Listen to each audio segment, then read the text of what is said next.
Gen Z, Gen Z, Gen Z. Who are they?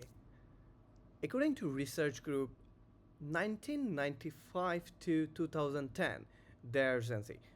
But it has a big conflict in it. So many researchers say they are not.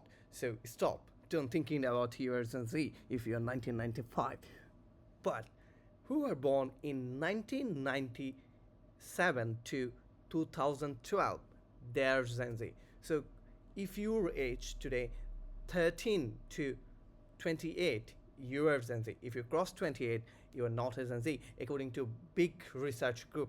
So most accepted research is 2000, 1997 to 2012 as a Gen Z. So whoever confused about it, they are Gen Z and they are not, the research clear it out. And if you like controversial Gen Z, then you are born in 2095 to 2010.